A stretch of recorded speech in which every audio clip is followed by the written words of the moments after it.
Hello, everybody. This is Yu Tsai. Welcome to Let's Talk. Thank you for joining me this week. This week, I'm super excited because I have dedicated an entire week to special guests in the food industry.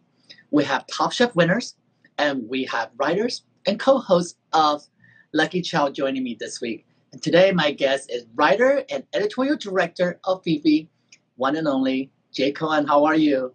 Hi, I'm great. How are you?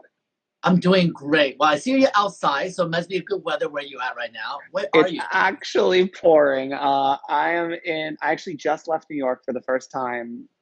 I was there in the city the entire time, and we just left to kind of bunker down with my in-laws in Gainesville, Florida. Oh, wow. Safe traveling, please. Keep it safe. Yes, always, always, always. That was a wild experience that required. I could have never imagined a travel experience like that wrapped up in everything. But we're here, we're with family, we are just quarantined in a little bit more sticky weather.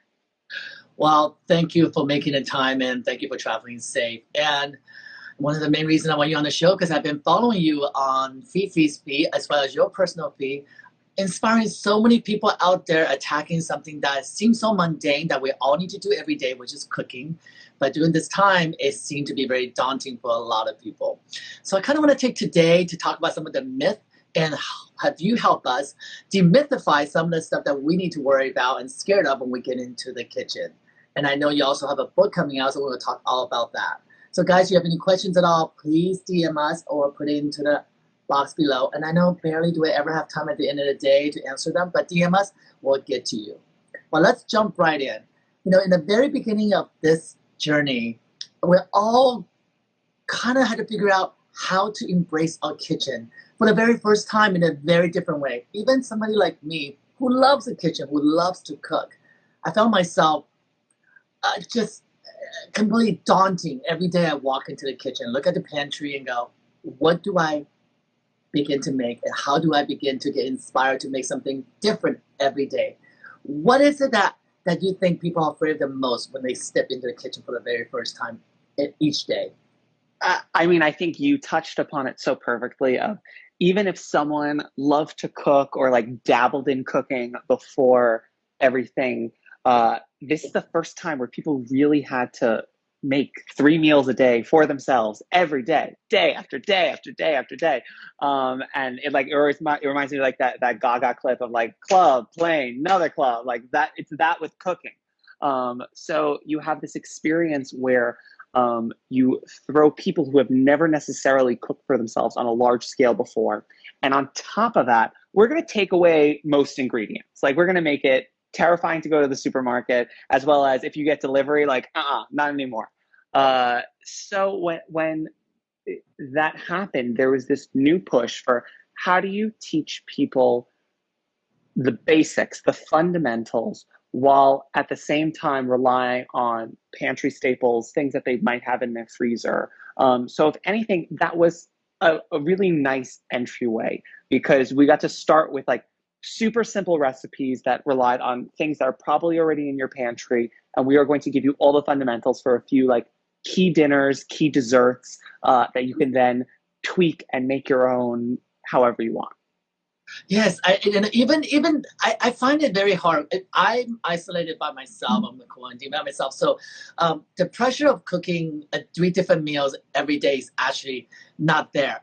However, because we are in an Instagram world, we are in a social media world that we so much want to share, I find myself more pressure having to make 3 meals a day and 3 different meals a day so I can share with the people out there. So when I get into the kitchen, when I open my cabinets, and what I see is flour. Yeah. And then I get really scared. I'm like, well, that's a staple. That's what you can make anything with. I get really scared because that means you got bake or you have to let it rest. And then I'm not a very patient person when it comes to working in the kitchen. And I find that it's very fascinating to see that everybody found that new patience in them to start making banana bread, a cucumber bread, carrot bread, every bread possible. So I want to talk about bread. Carb is something that we don't talk about enough because everybody's like, no carb. But during this time, let's talk about flour, and let's talk about carbs. Flour. Everyone has it. People, like, in this moment, all of a sudden had to realize, what is the difference between different types of flour? What am I using it for? And not only that, but like just the concept of, they needed comfort. We need carbs. Like, that was the first thing. The first few weeks of this, there's no consideration on anything. You just need to bunker down with lots of bread.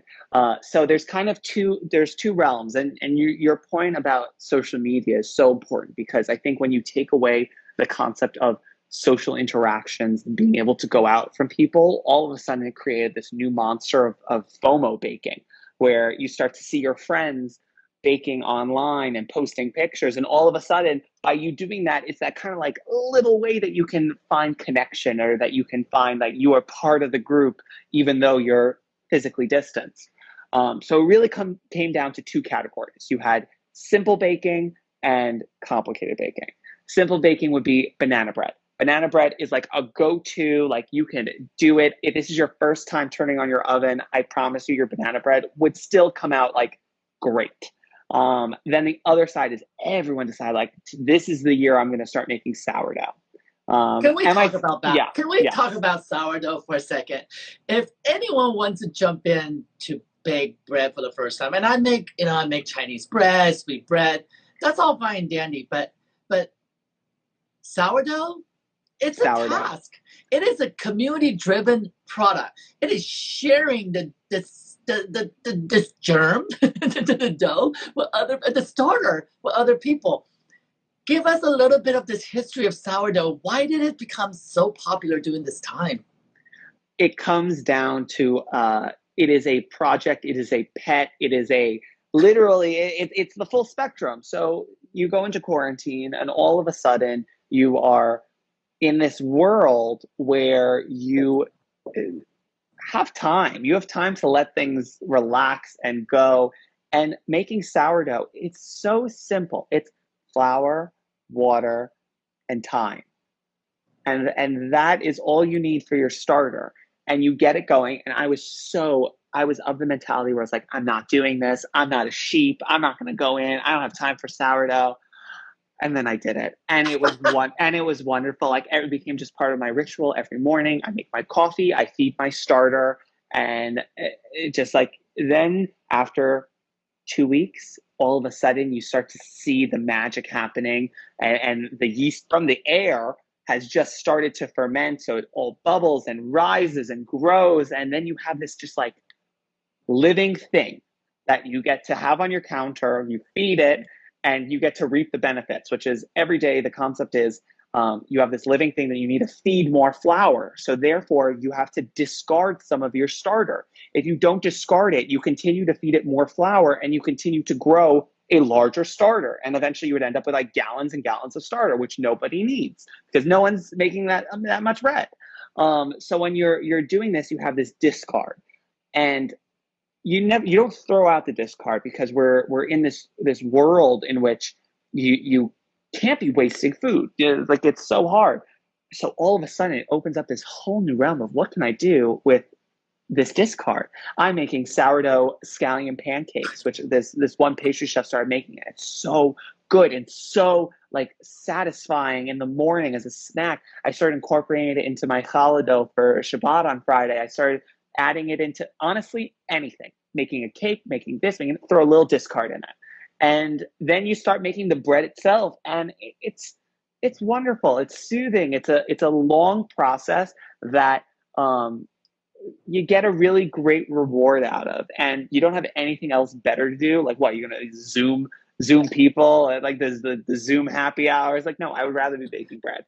But what's interesting that you can find a lot of community on Facebook now, literally just sharing each other's sourdough starter, and that's where I would begin. I don't think I have the patience to like let it grow for 2 weeks, and it definitely doesn't work for me. I need it like instantaneous. I'm all, just give me the starter, and I will just throw it into my bread and start it. But and it's so fascinating to see during this time that these bread become so popular, and just 8 weeks ago, everybody's like, low carb diet, don't eat carb, carb's bad for you.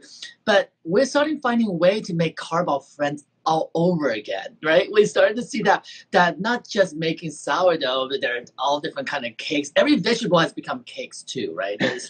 I'm just like, wow, that's interesting. And now I think this week I was looking through all the social media feed.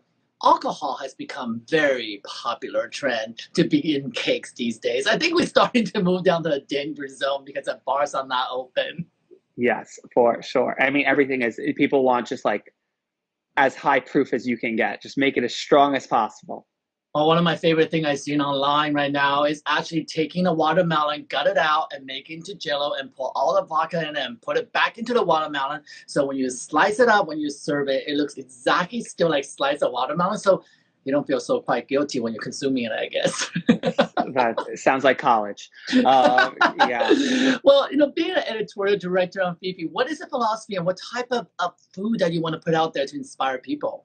I mean, it's truly, we have one mantra. It has to be something that we want to cook.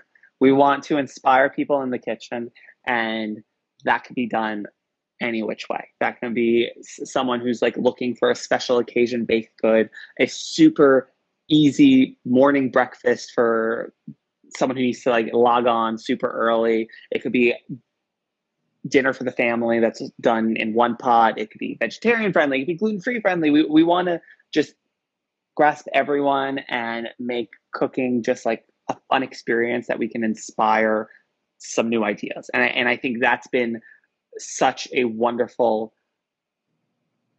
kind of mission to be part of. And how long you been working there? Was this part of your starter? Were you part of the original team that started Fifi? I was not. So feedfeed, I mean, it started by a husband and wife, that Julie and Dan, who are owners, and they have built out a small but incredible team. And I was brought on just under 2 years ago to just create an editorial department and build it out.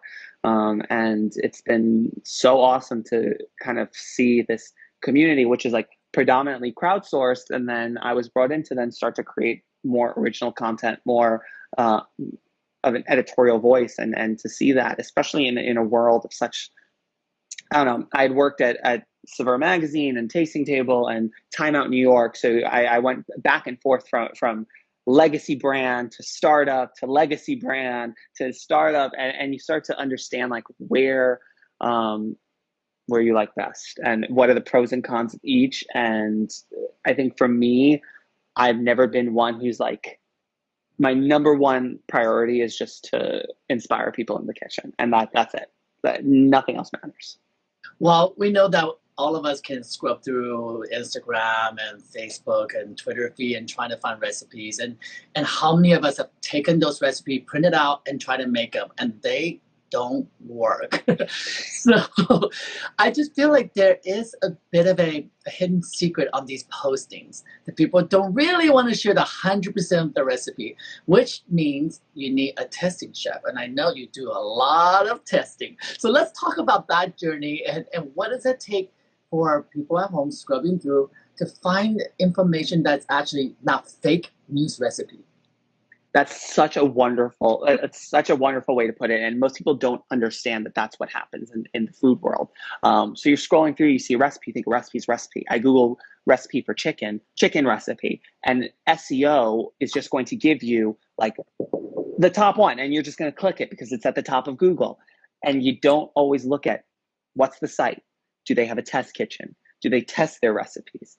Like how many times do they test it? How do they write it? Is it a metric? Like there's so many different considerations that I didn't even know about until I got thrown into it. I was a line cook that then got thrown into a test kitchen for a magazine where I went from having a book where everything was written out in grams of like, for your station, you make this way, this way, this way. Now I'm getting a recipe from a chef from around the world. And I get this recipe, and it could be either something that feeds 100 people, or it could be in grams, or it could just be, I've gotten recipes in French or recipes that are just gibberish. And you then have to convert it for the home cook. So you are breaking it down step by step. What is the measurement that makes most sense? Is someone going to go to the store and buy 3 cups of scallions? No, they want to know how many bunches to buy. So then it becomes starting to think in that way. And you could see it by the recipe. I think the number one thing someone needs to do before they print out a recipe, before they shop their recipe, is read it. Does it make sense? Is it missing anything? Is there anything that confuses you? These are the first kind of ways to train yourself into knowing a good recipe. And then the other thing is just cook one. If you find a voice, whether that's a food blogger, a website, a publication that has just proven to create a great recipe, stay loyal. Absolutely. And I know one of the trick that I found for me, because I do a lot of Asian food cooking, obviously, because I'm Asian, easy for me to adapt to my DNA, is that I often find that I look for salt content first. I always look for salt content because I feel like every recipe always feels too salty or too sweet, at least in the Asian cooking. So whatever I'm downloading online, I'm scrubbing through, I'm looking for 2 cups of soy sauce and then another 5 teaspoons of salt. This recipe is questionable. So I try to look for that common denominator, the most easy to discover palette to find out that whether or not this recipe works or not. And then there is so many out there. And recipe cannot really be copywritten. That's the rule. And people, can copy and paste and slap their name on it and change by half a cup or whatever and call it their own. But when it comes to baking, that's a different story. Stir frying, sure. Blame on the flame size, blame on the pot that you're using. But baking, let's talk about baking. I want to go back to flour because as we were talking about flour earlier, I think it's such a daunting thing, even though it seems so common denominator now that people are making bread. But when you go into a store, there's all-purpose flour, self-rising flour, there's now wheat, there's rice. What are the difference of these things? So the number one thing that someone needs to know, protein content. Protein content is everything. So find a brand that works for you based on what you're baking the most. I use King Arthur because they have a slightly higher protein content for their all-purpose flour. It's around 11%. And bread flour is then, I think, around 13%. So we're not dealing with crazy amounts, but that protein content is going to allow for a higher gluten development, depending on what you're making. If you only bake cakes, if you are just looking to bake all the cakes in quarantine, that's it, then you do not need this conversation. You need low protein flour. You find a nice, cake flour blend, anything like that, and stick to it. But all of a sudden, when you're baking all these different things and you want to buy just one bag of flour, you'll learn that that doesn't work. So you need a flour that is higher protein for breads. You need a lower protein for cakes. And then you start to experiment and you could play around with blends and you could start mixing in whole wheat flours. A huge thing that happened in the beginning of all of this was that it was impossible to find flour because everyone was baking sourdough. So they took all the flour off the shelves. So because of that, you start to get, super creative. And that meant I was going and shipping in artisanal flours from across the country. And when I got a shipment, I bought 40 pounds of flour. I wasn't playing around. I needed flour to last. However, what I realized is I got this really amazing artisan heritage grain flour, but it was not working in the way I wanted it to because of the protein content. It added such great flavor, such great color. But at the end of the day, if I was baking bread, I knew that I needed to use half of that and half of conventional. And you have to start to play around. I think my number one thing is if you're playing around, you're trying to be healthy. It's if you just put 100% whole wheat flour in whatever recipe you're doing, you're going to have a disaster. That's just not how baking works. But start to experiment. Make it once with conventional all-purpose. Great. Do you like that? You want to then incorporate half cup of whole wheat. That worked well. Then you can continue to bump it up and experiment and mix and match and see what you didn't like and what you did like. And at the end of the day, you're not going to have a bad result. So if you use the wrong flour for bread, you're just going to have a denser bread. It's not going to be a disgusting bread. It's still going to be delicious. You'll still eat it. You'll still just slice it up, make it into French toast, call it a day. But you just really have to start to think in that way when you are baking with what flour actually makes sense in this use. I definitely have gone through that experimenting process that some of them come out really hard, some of them are chewy. But one thing great about them, they all make great croutons, guys. Just dehydrate them all, Yes. grind them up Yes. in your food processor, and they are great coating for fried chicken. Everything fries good. So those breadcrumbs. Now, sourdough breadcrumbs, that I figured out from my many failures of sourdough bread making. I actually now in love with sourdough for the breadcrumbs. And it's such a fun process to learn about baking, but I gotta be honest with you, for me it's still a daunting process. Often I still get very bogged up into whether to use baking soda or baking powder. It's cause I don't know how many times I'll Google what's the difference again? Which one am I supposed to use? And do I use it together? Let's demystify that a little bit about baking powder and baking soda. It really comes down to the use. The difference being is that baking soda and baking powder, they're both at its core the same thing, and sodium bicarbonate. And what happens is that baking soda reacts with an acid and it causes it to foam, and that's what gives levity and rising to your dough. Baking powder is double acting. So it will react to acid and then it will also react in the oven to heat. So in terms of cakes, typically use a mixture. And it would be like, I typically go one to two to baking soda to baking powder. So like 1 teaspoon of baking powder to a half teaspoon of baking soda. So if it's something crazy, then rethink what cake recipe. Also look up multiple recipes, see how much it calls for both, and you'll start to see if there's common threads or if there's some recipes that just look like that's going to be a disaster. It'll take That the being middle.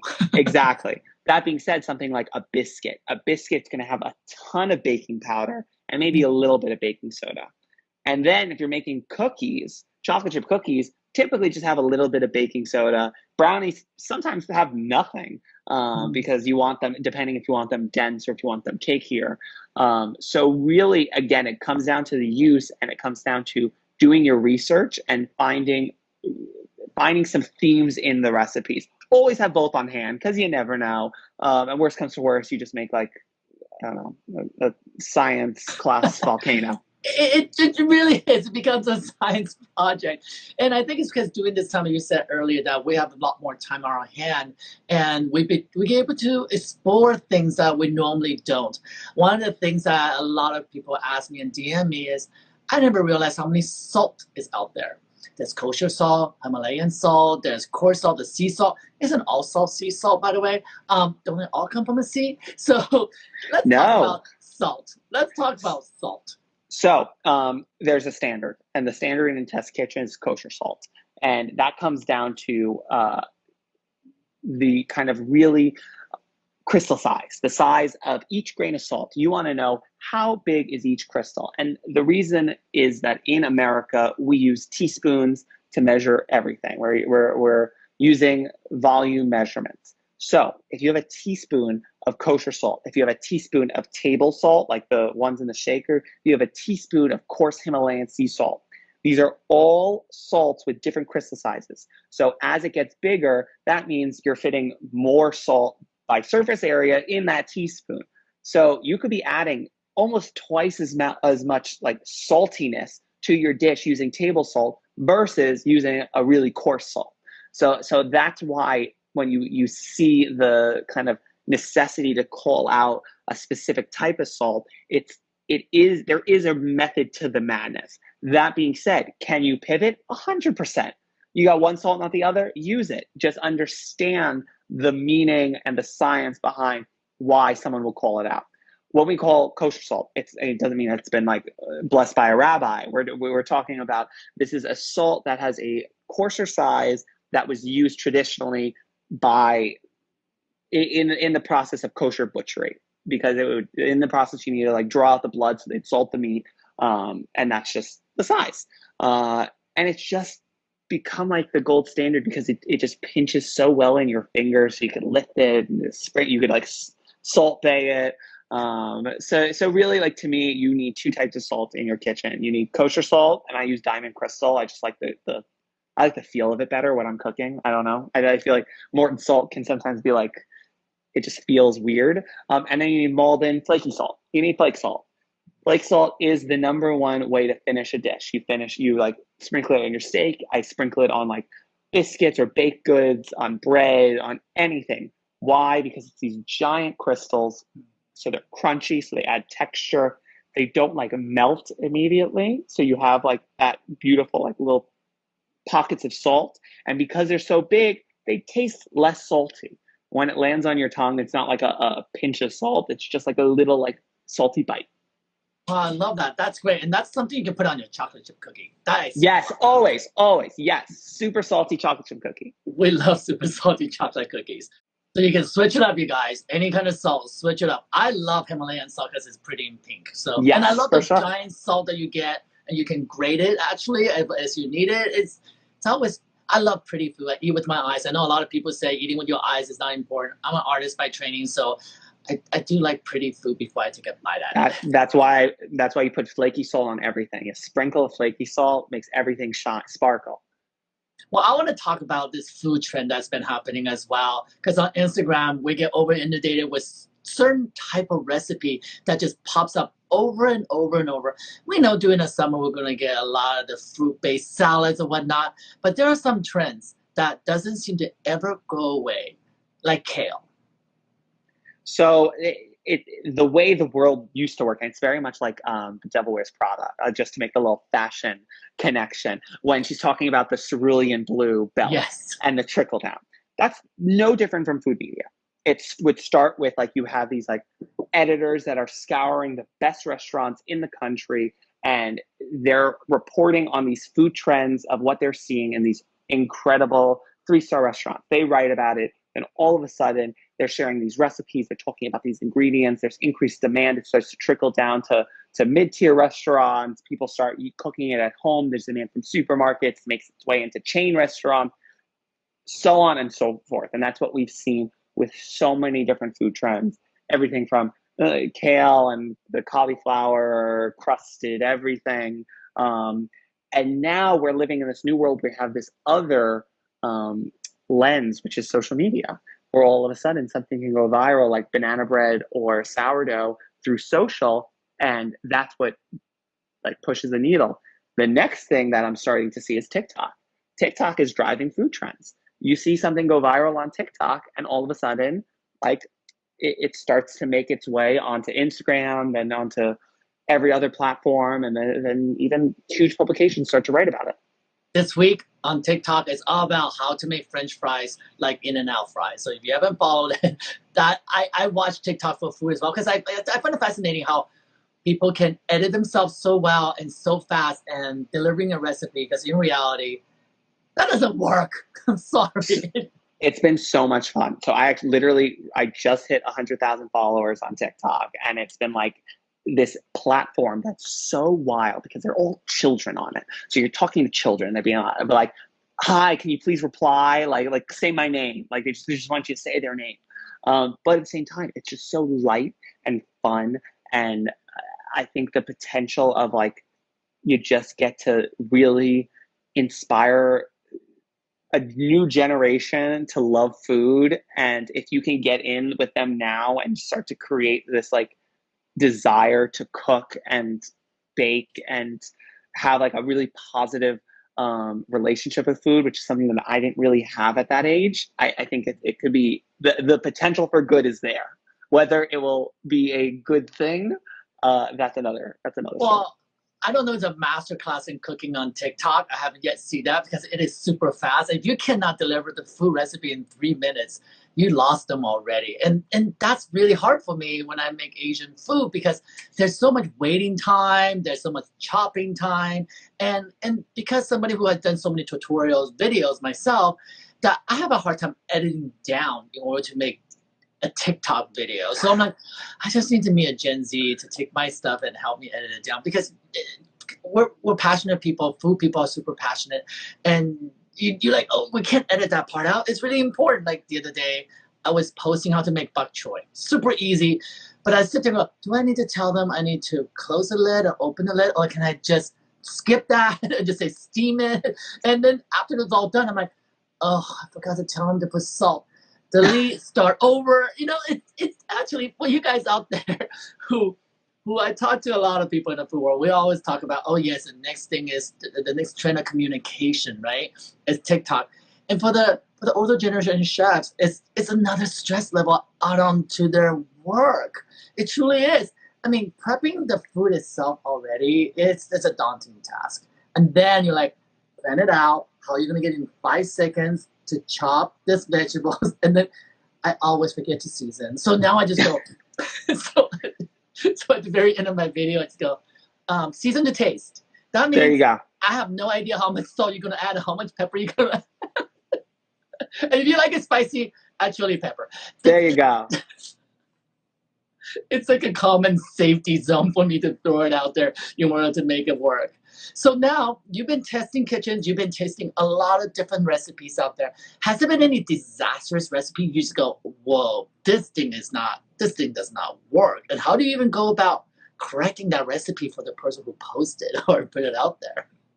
I mean, yes, it's happened many times. I would say a lot of times it's just miscommunication in terms of translation or converting numbers. That's typically the first thing. Sometimes, obviously, there's a larger issue. And in those situations, sometimes you walk away, sometimes you reach out and you be like, hey, we're going to be adapting this, which is like whenever you see adapted by, it could be as simple as like you just tweaked it for language, or it could be like, this actually wasn't working out so well, so we made some adjustments. Either way, adaptions are blessings. But You're yes, not being a food police out there. That's what you're saying. no, You're exactly. not out there policing. We're not policing. We're not looking to shame anyone. We're just looking to make sure that everyone, if you're going to spend the money and the time to make a dish, we want it to come out perfect. It's funny you said about that conversion, because my site is Street to Kitchen Asia, and I have a dish on there. It's called lulo fan, which is a braised pork dish that you put on rice or noodles. It's a very much a street food dish. And I was on a trip just a couple of weeks ago in an RV, and I go, oh, make this, bring it with me on this instant pot, easy, reheat, don't ever have to turn on the oven. And it's my own recipe. I did the whole entire thing, cooked it, put it into the container. I didn't even taste it because it's my own recipe. It's like when we got on location, when we got to where we need to go for this photo shoot, and I tasted it, I go, oh my God, I did not convert from the Chinese recipe measurements to the English measurements. It was like, well, this is not edible. Change your menu for lunch. And that happens a lot, quite a bit, especially with a lot of people. If you're doing foreign food, French, whatever, if you click on that Google Translate, it's a little dangerous because it doesn't do conversion as you always hope that it's correct. It's definitely a work in progress situation when it comes to that. For sure. So now I know that Fifi has millions and millions of views and millions of followers. And what's the next iteration that you hope to bring to Fifi? Well, I'm about to get us to 1 million followers on TikTok, which is a lot of fun. TikTok's been, I mean, again, it's so light, and so it's the antithesis of food media and people taking food too seriously. So that's been fun. But it really is. It's adapting to what is going on in the world. That was when everything changed, making sure that we had pantry friendly recipes ready. Now it's like everyone's still cooking at home. What is the next iteration of celebration at home? Smaller numbers. Think about all the dishes that we're going to have to recreate for 4 people. Thanksgiving is going to have to be completely reimagined in terms of how we can best service the community. So it's going to be always staying on our toes. I think we love to really think we get to do things and just put them into like play immediately. Which is, we just did that with Pride. Last year, I threw a huge Pride party at our studio, which was so much fun and incredible. And we had everyone from food media was there. And then this year, obviously, we couldn't do that. So we created a virtual Pride potluck where every day I did a live with a different queer chef or food writer. And we raised money for different LGBTQ organizations. And we got to chat about the issues at hand and really what Pride has been focused on this year in terms of going back to its roots of pride as a way for the community to band together and fight for change. Well, I love the fact that you say community, which brings up like something that I have is so dear to my heart. And for those who are watching, most people know me as a fashion photographer in the industry, and on the East Coast, went all the way to Asia, they do know me for the Street to Kitchen show. And for me, being in the U.S., I never really had these conversations with chefs or a writer like you. And through this last 6 weeks process, I really learned that the compassion and the responsibility that chef takes on, and I don't say just chefs, people in the kitchen, people who love food, have really truly impressed me in a way that I was so astonished to realize they'll feed others before they feed themselves. They're unlike the business of the world I'm in, which is in the fashion world. When store clothes, you just don't sell the clothes, and you can live without Gucci bag guys. You can live without a Chanel perfume because nobody's gonna smell you in your own house. However, food, the fact that every chef have came on the show have reminded me how much they celebrate bring food to the community, the people around them, how they support each other during this difficult time. Because we have reopening and closing in 1 week time, but it doesn't stop the community continuing to share, raising money, like you said, and raising awareness how to keep this industry alive, you know? Yeah, I mean, I think that was the first thing I did when this started, and the kind of big push was any restaurant that you love to go to, do they have a GoFundMe page? Are they raising funds for their employees that are now typically all furloughed or laid off? Like, how can you support these kind of institutions that you would love to see come back, but are at risk of going away forever?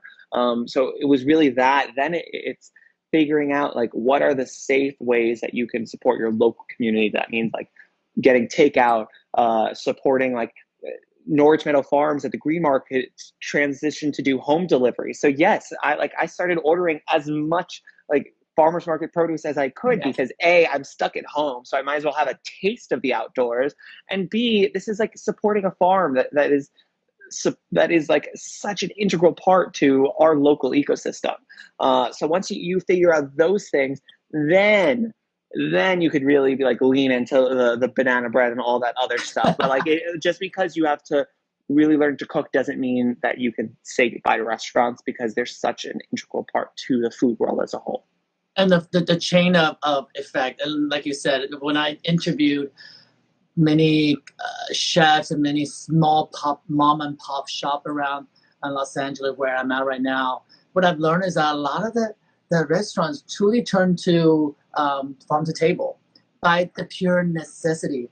So through this time, a lot of restaurants are pivoting, and it's in a natural way that we're going to benefit at the end of all this, getting even better nutritional food and more support from the agricultural and business people. My dad's a farmer, and he's a mushroom grower. And one of the mushrooms that you do, you have to have people want them. When you grow them, they're not going to last forever. They can be and mushrooms considered a luxury product where a lot of people are not going to go out and pay for high-end shiitake mushrooms or oyster mushroom at this time.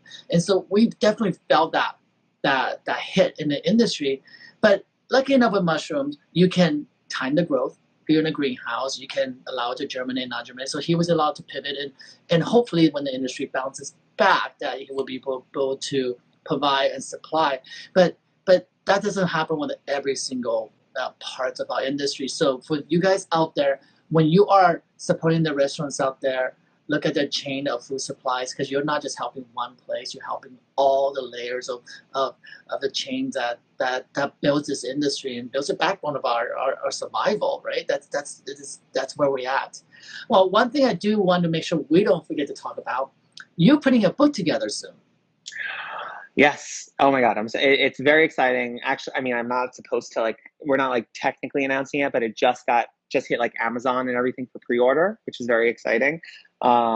It's my first cookbook. It's called Jewish. And the idea behind it is it's this it's me. It's me, but it's this love story, because I never really wrote about Jewish food or leaned into Jewish identity until I met my husband.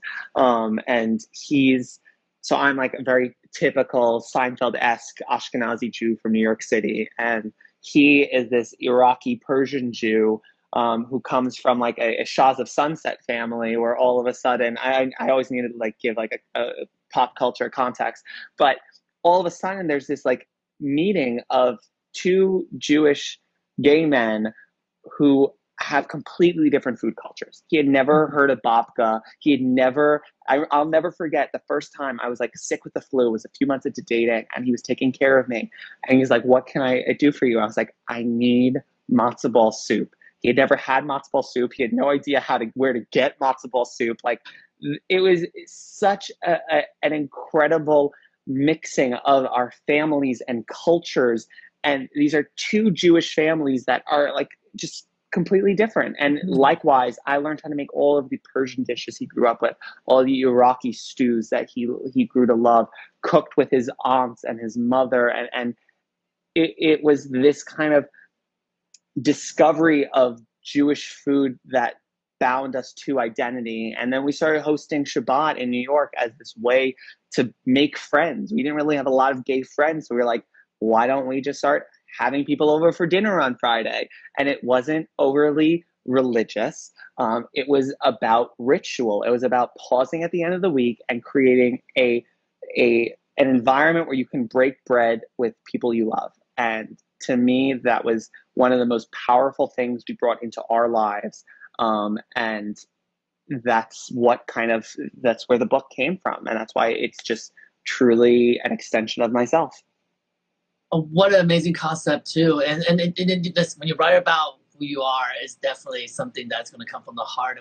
And Jewish food is a mystery to a lot of people. It's not just delis and pickles and it's Yes. not just everything on a kebab, guys. And recently the new show on Hulu, which I had an opportunity to interview Padma Lakshmi. So she had an episode about Persian food on there. So what an education actually for me. Yes, and one thing that I realized that, oh my God, it was amazing. And one of the things that I realized is that so many different food and different culture have yet had the moment, yet getting that celebration as French cuisine has in the world.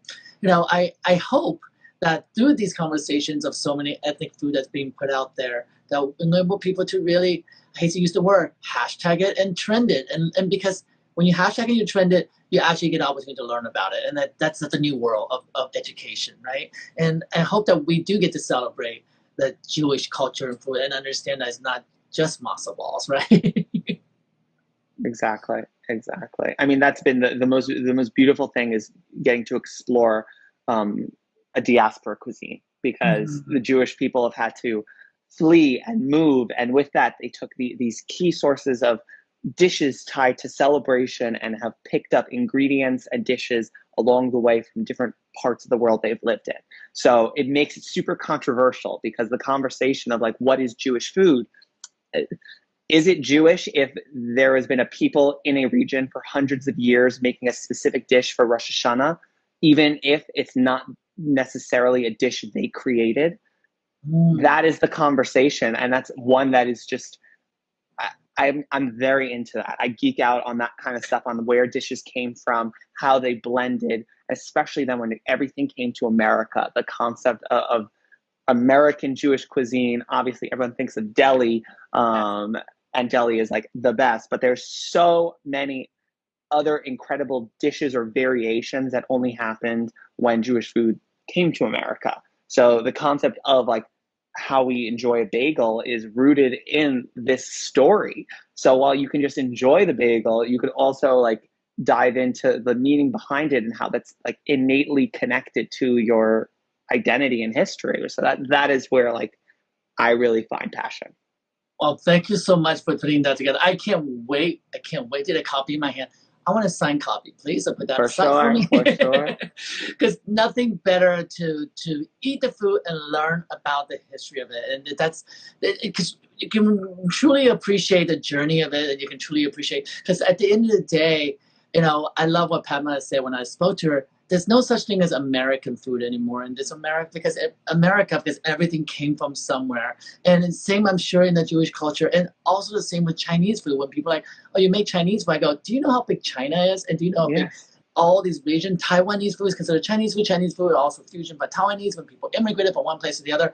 And then you get divided into Shanghai food, and then you get divided into Beijing food. It's so broad, but at the end of the day, they all become this giant melting pot, and that's your own pot to kind of stew and make what you want. So I can't wait to see what's in the book and make something from it. I can't wait. And I'll make sure I don't mix up the baking powder versus baking soda. Completely. Well, thank you for taking this time with us. It's so educational process to go through with you. And thank you for your generosity of your smile on Instagram, because it brings so much joy and happiness into our kitchen. And keep on testing those food. Let us know what is right food and what's fake news food. Sounds good. Thank you so much. We'll see each other soon. Yes, thank you so much. Bye-bye.